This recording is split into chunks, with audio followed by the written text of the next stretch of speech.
What's up, fellas?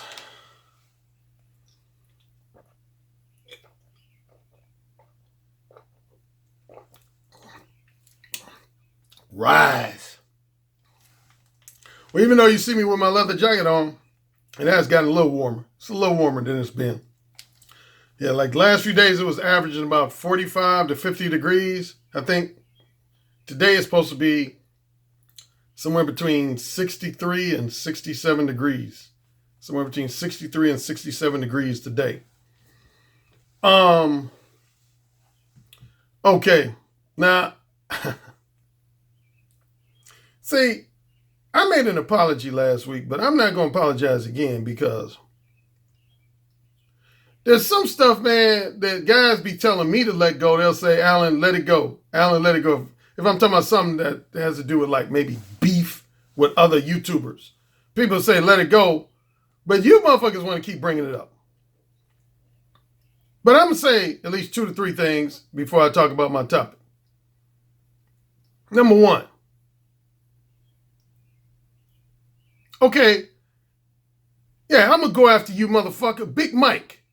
Big Mike. Yeah, I'm talking to you. I want you to listen to this, Big Mike. Talking shit in my... I see you talking shit in my comment section. If y'all not familiar, Big Mike is this brother from Ohio who has a podcast called Max City Limits. But no, man, Big Mike, he took a jab at my followers. It was lighthearted. But he still took a jab. And I'm going to defend... No, man, because he did this podcast on either last Friday or last Saturday asking, was Big Mike and Tony Maceo swagger jacking Alan Roger Currie? Hell yeah, they be swagger jacking me. Fuck yeah, I'ma say it, motherfuckers. What you gonna do, Big Mike? What you gonna do, Maceo? Y'all ain't gonna do shit, motherfuckers. Y'all ain't gonna do... No, I got love for them brothers over there, man. I've chopped it up with them a few times. But, no, but Big Mike, he did. He took a light-haired jab at my father. Number one, he was redundant. He called, he said Alan Roger Currie got some fanatical fanboys. Come on, Big Mike. Dude, you get the Redundancy of the Year award for that one. He said something like that. He said Alan Roger Currie has some fanatical fanboys. That's what a fan is. In case y'all don't know, everybody knows the term fan. He's a fan of so-and-so. She's a fan of so-and-so. A fan means you're a fanatical, not just an enthusiast, but fanatical follower or supporter of someone. That means you're a fan. Fan is basically short for fanatical. You're a fanatical follower or supporter of someone. And I will say that can be good and sometimes bad. That can be mostly good, but sometimes bad. If you have a supporter that's so enamored by you that the point where they start like maybe stalking you and shit. Everybody saw, well, not everybody, but young people would know this movie, but everybody should know about that 80s movie called Fatal Attraction. Well, the first movie, this goes in the category of copycats again, because a lot of people feel like Fatal Attraction, which was a great movie in its own right with Michael Douglas and Glenn Close. I love that movie. But a lot of people, some people feel like that was at least somewhat of a knockoff of this other movie called Play Misty for Me.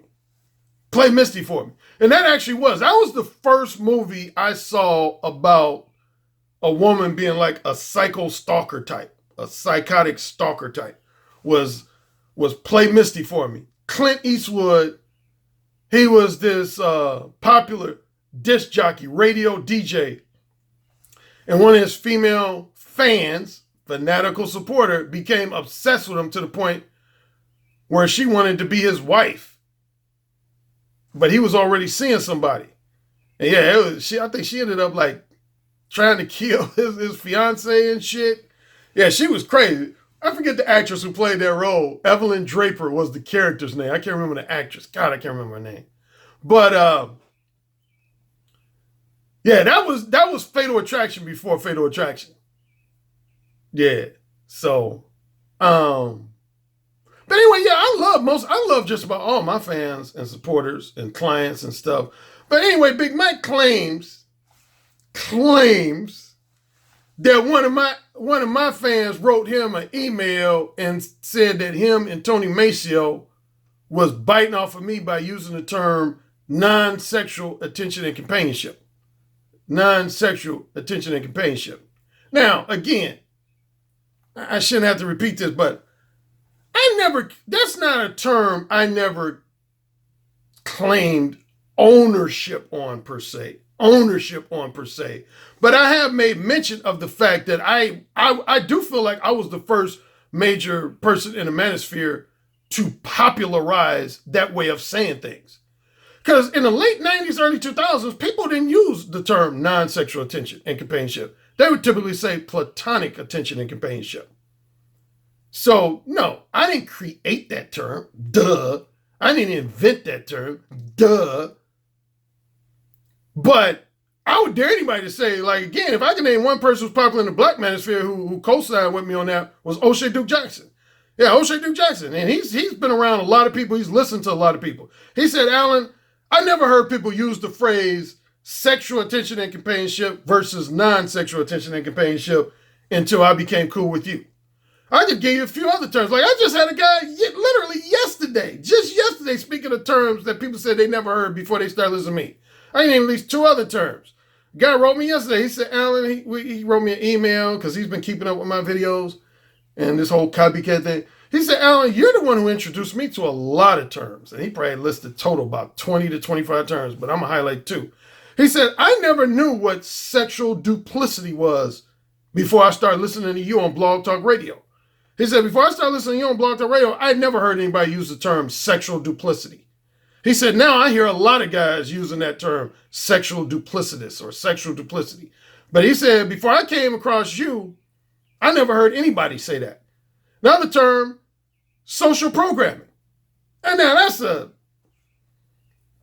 term that's pretty universal, honestly. You know, cultural conditioning, social brainwashing, social engineering, social programming. So again, that ain't something Alan Roger Currie created or invented. But I will say, if nothing else, I did popularize that phrase as it relates to dating and relationships, and more specifically, seduction. As it relates to seduction, I was the first man in the manosphere to start talking about social programming and cultural conditioning. Nobody was talking about that before me, as it relates specifically to seducing women. Now, if you're talking about just other aspects of life, sure, no doubt. But I'm talking about specifically in respect to seduction. Nobody was talking about social programming and cultural conditioning like me. Nobody. I dare anybody. I dare somebody. Oh, speaking of, he said, I dare you to mention. And this is lightheartedness aside. I got to get serious right here. And I'm being real serious. For all you motherfuckers who keep telling me about incidences where, hey, Alan, yeah, I've heard you say X, Y, Z, and ABC, but hey, my Uncle Louie told me about this in 1996 when I was in his basement. Or there was a guy I used to hang out with at the basketball court that talked about ABC and XYZ pretty much just like you do, Alan Roger Currie. And, you know, I was hanging out at the barbershop and some guys were talking game that was very similar to how you talk game. I don't give a fuck. Okay? You understand that? I don't give a fuck. I don't. I really don't. Like, I really, really fucking don't. I don't give a fuck about what you learned in the streets and what you heard in the streets and what you heard in your uncle's house and what you heard in the barbershop. I don't give a fuck. Seriously. I really don't. So miss me with that weak argument. Again, I got to go back to AMS. See, this is where me and AMS. If you remember last year, like a lot of people think me and AMS have always had beef. No, that's not true. We've kind of had ebbs and flows. We were cool. We started off cool because he used to comment in my comment section in fall of 2017. We were cool. Then he came out with a couple of videos taking jabs at me, but they were kind of lighthearted jabs. They weren't like real serious jabs. They were kind of lighthearted jabs. And I rolled with him. But then we used to talk. If most people don't realize this, me and him, we used to have dialogue with each other in the first few months of 2018. Matter of fact, the last time we had direct contact was when I was on that infamous live stream with O'Shea Duke Jackson Memorial Day weekend of last year. Most people should remember that. That was the last time me and AMS have had direct contact, particularly in a public way. Because O'Shea Duke Jackson had a live stream. I was in South Beach, Miami, and it was me, Donovan Sharp, and AMS. And here's what was interesting. Most people were expecting me and AMS to have a major heated argument and major heated clash. But if you go back and watch that video, because I think O'Shea still has it up, actually me and AMS really didn't clash that much. We had some, what I would call some casual philosophical differences, but we weren't going at each other like cats and dogs. Interesting enough, the person who I kind of went at it the hardest with was somebody who I'm much cooler with than AMS, and that's Donovan Sharp. Me and Donovan Sharp actually had beef for about 48 to 72 hours after that live stream. We had beef. I mean, it's been resolved way long time ago, so we back to being cool now. But for the first 48 to 72 hours after that live stream, I had major beef with Donovan. Because Donovan had said on that live stream, I always say, man, I hate when people say Mo One only works for this type of guy, or Mo One only works on this type of woman, or Mo One only works in this type of situation. If you want to get on my bad side, say that type of shit. You're going to be dude, I'm going to treat you like a sworn enemy. You say that stupid shit. I'm going to treat you like a sworn enemy. But, yeah, Donovan made the comment that Mo One only works for guys who are either exceptionally good looking or guys who are making 6 or 7 figure incomes. He said, if you ain't in one of them two categories, he's basically said, Mo One don't work. And I went in on Donovan on that, man. I was pissed. Again, we've resolved it, so I don't want to rehash that because we resolved it since. But yeah, at the time of that live stream, I did not appreciate Donovan saying that. But going back to AMS. But one of the times I did actually become heated with AMS is when somebody first, again, related to this whole copycat issue, was one of the first times somebody accused him of biting off of me. And I didn't really, it started with one of my fans telling him that he was biting off of me. And then I basically honestly co-signed with it based on what I had heard. And then his comeback was what these other motherfuckers been saying to me, the game is the game is the game. Man, let me say this, man. And I hate to say this to my fellow brothers in front of my non-black supporters and fans, but you're going to hear me say it, and you got my permission to quote me on this shit. That's some dumb nigga shit. Yeah, I said it. That's some dumb nigga shit. Quote me on that. That's some dumb nigga shit. Fucking game is the game is the game is the game. Okay, meet me in a copyright court of law and we'll see about that. Meet me in a trademark court of law and we'll see about that. Man, a court of law will laugh you out that courtroom. You come out and defending yourself against a charge of copyright infringement or trademark infringement, and you come with some shit. Your attorney says, well, my client believes the game is the game is the game is the game. Nigga, you will get sued. You will lose that lawsuit. I guarantee you. I put a stack on it. I guarantee you that. You come in a court of law talking about the game is the game is the game. Nigga, shut up with that stupid shit. If your shit ain't copyrighted, trademark, it don't mean shit. Let me say that again. If your shit, if something you think is either unique to you or you think is out there just in the streets universally, but it ain't copyrighted, ain't trademarked, it don't mean shit. My shit's copyrighted, motherfucker. Y'all better understand that as an author. With this game, again, that's, you know what that's like? That's like a bunch of some fast food companies trying to rip off the Big Mac and they say, well, double cheeseburgers, a double cheeseburger, double cheeseburger. Double cheeseburger, double cheeseburger, double cheeseburger. Okay. Go buy a Big Mac, try to sell it as Joe Johnson's double cheeseburger, and see don't yourself in motherfucking ass end up in court. Go do it. If you don't believe me, go do it. Go do it. Go do it. Go do it. If you think I'm talking shit, you go do that. man. Y'all better shut up with that stupid shit.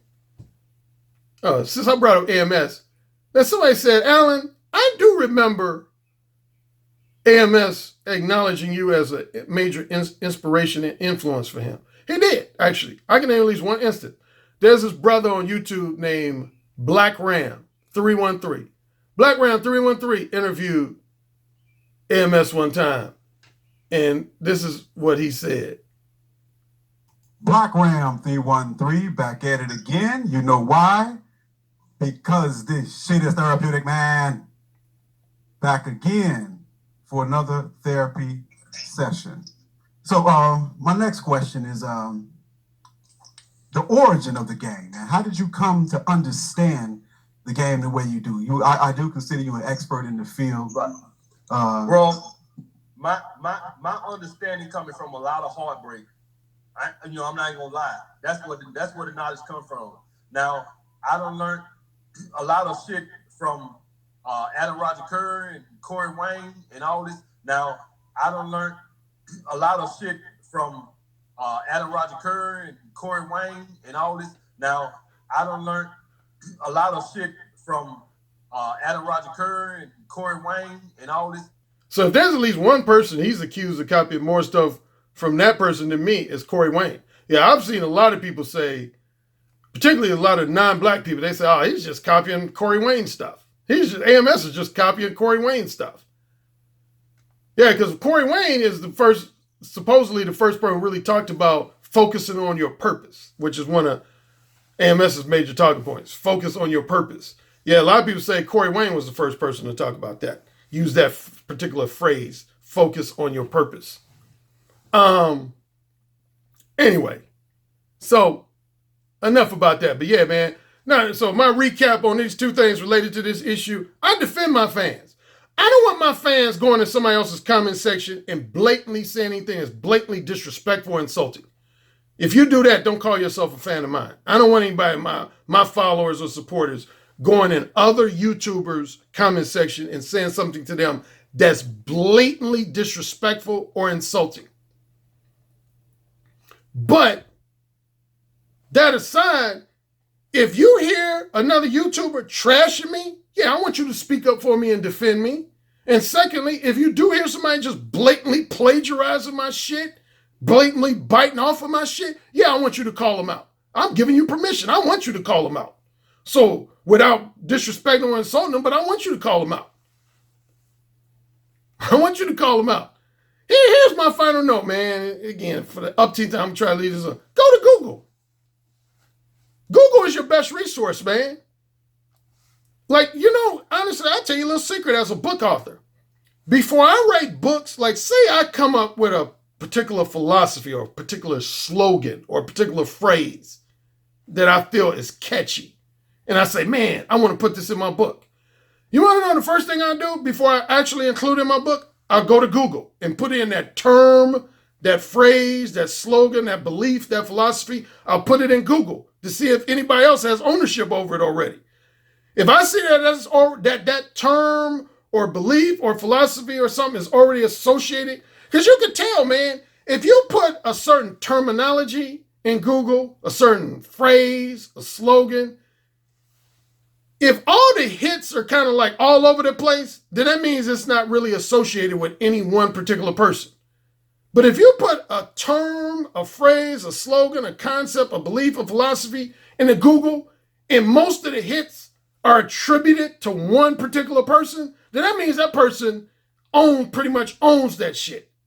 That means that most people associate that term or that philosophy or that slogan, that phrase. Again, I use one example already with me. No free attention. If you put no free attention in Google, the first thing that comes up is my shit.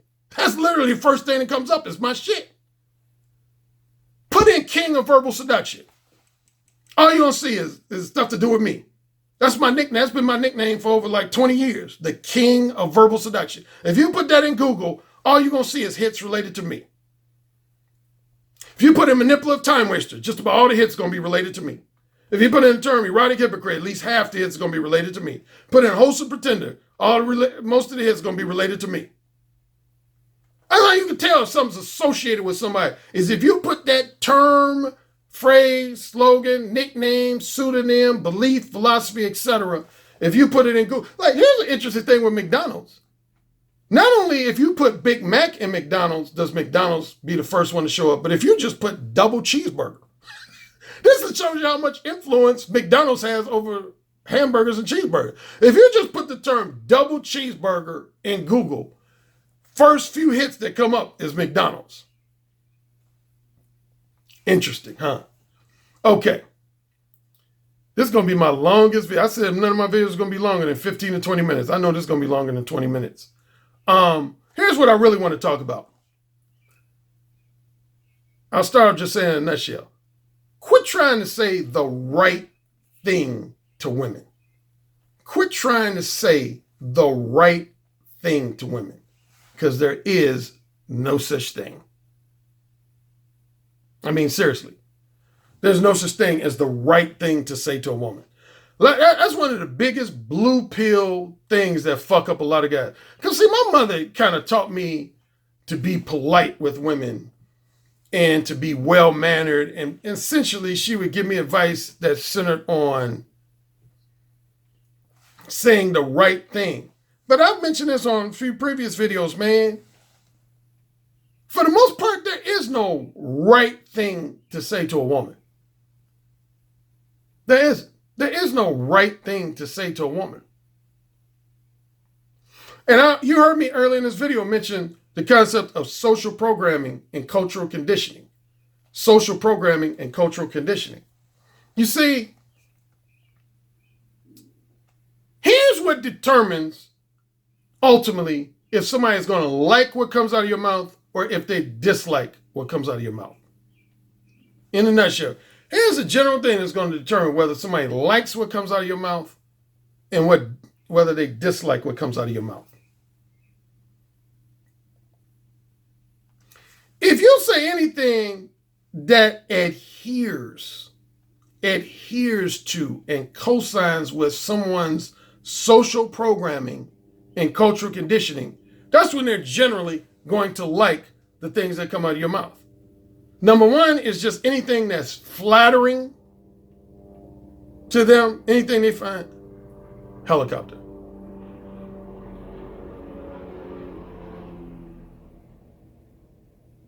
Anything they find flattering to their ears, to their ego, they're going to like what you say. Anything that's generally just pleasing and entertaining, people are going to like what you say. And third and foremost, anything that adheres to and cosigns with their belief system, their overall belief system, their social programming, and their cultural conditioning, their belief system. But when you say things that are unflattering to people's egos, they're not going to like what you say. When you say things that are boring or that people just consider, if nothing else, just boring or cliche, boring or cliche, they're not going to particularly care for what you say.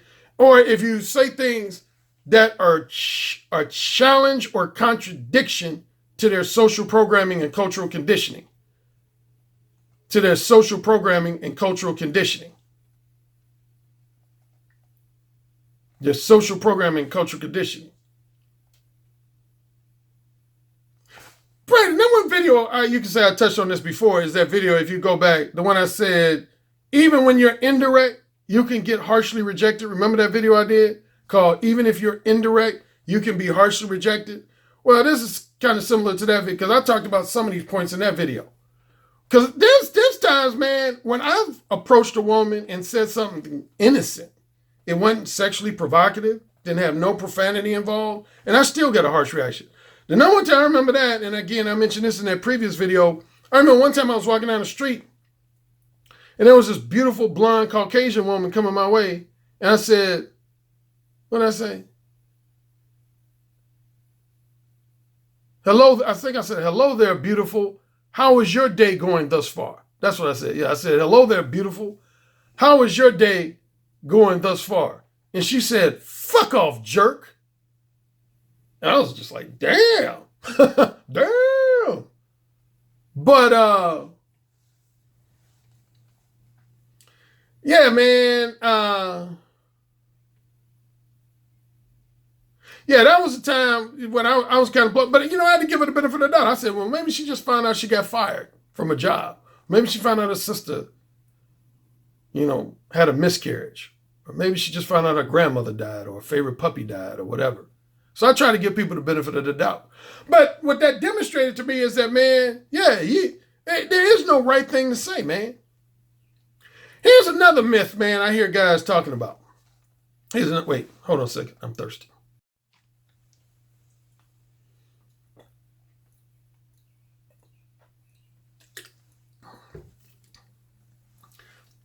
I will hear guys say, Alan, I was on a date with a woman and I didn't know what to talk about. Alan, I approached this woman and I didn't know what to say.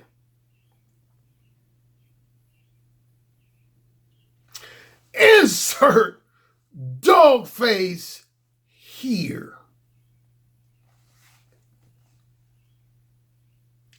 That's some bullshit, fellas. That's some bullshit. That's some bullshit.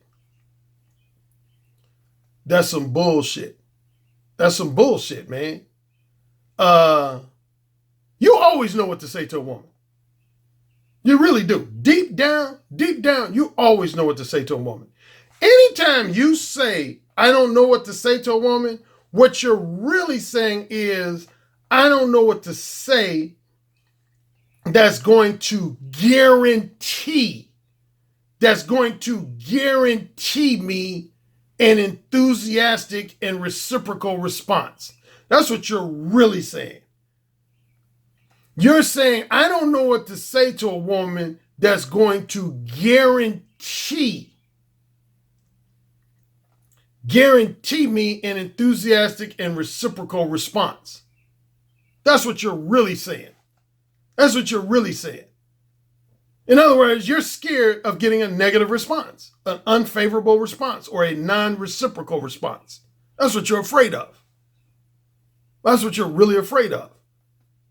I always tell guys, don't try to tell women what you think they want to hear, because the reality is you'll never know what they truly want to hear. You need to tell women what you want them to know. You need to tell women what you want them to know, not what you think they want to hear. You need to let women know what you want them to know. Because see, man, I keep telling y'all this, but y'all don't realize, man, a lot of your positive responses you get from women don't really mean shit. They're overrated. They ain't going to lead to nothing but you going into the friend zone. And on the flip side, a lot of your so-called negative responses you get from women are just a decoy, a guise. Women are trying to mislead you. Dude, a lot of the women in my life who gave me my most negative responses were the women that my dick ended up in their mouth or their pussy or in some cases their ass. Real talk. Some of the most negative responses I've gotten from women were ultimately the women that I ended up fucking. And on the flip side, some of the most positive responses I've gotten from women have led to nothing but me being potentially in that woman's friend zone. There's no right thing to say. You always know what to say. Like, I'm not the biggest one for dates when it comes to casual sex. Now, I go on dates if I look at a woman's long-term girlfriend material. But for casual sex, I don't really believe in dates. I don't go on dates for casual sex. But for those guys who do go on, a date with a woman, I've heard guys say, I was on a date, I didn't know what to talk about. You should be talking about whatever. To me, a date is basically nothing more than an episode for you to vet a woman, screen a woman, find out what would make her a worthwhile companion in a nutshell. Like, if you know you only want to be in a relationship with a woman who loves movies, then guess what? You should be talking about what kind of movies she likes.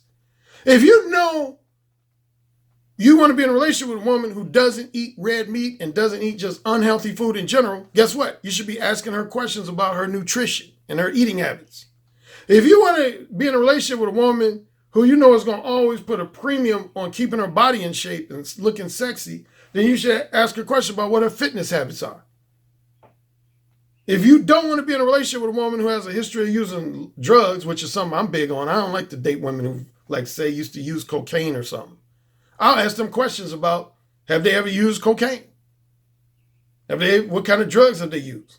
That's the stuff you want to talk about, stuff that's going to make that woman a worthwhile, allow you to determine if she's going to be a worthwhile, particularly a long-term companion. You want to find out the stuff that's relevant to you spending time with them, both sexually and non-sexually. You want to find out what is relevant to you that would make it worth your while to spend time with you. If something's not relevant to making your decision to spend time with them or not spend time with them, whether it's sexually or non-sexually, it don't need to be talked about. You don't need to be talking about small talk, just bullshit small talk that ain't got nothing to do with anything. That's not directly relevant to you making a decision to spend time with that person. Get it? Got it? Good. This is going to be my last video for probably roughly a week. I am doing a live stream tomorrow for my $10 and up subscribers. I'm doing a live stream tomorrow. I normally do them on Thursdays. This one is going to be on Wednesday. I'm doing one tomorrow, Wednesday at 4 o'clock p.m. Eastern. So, and then I'm going to go out of town to Los Angeles. All right. Talk to you guys then. Peace.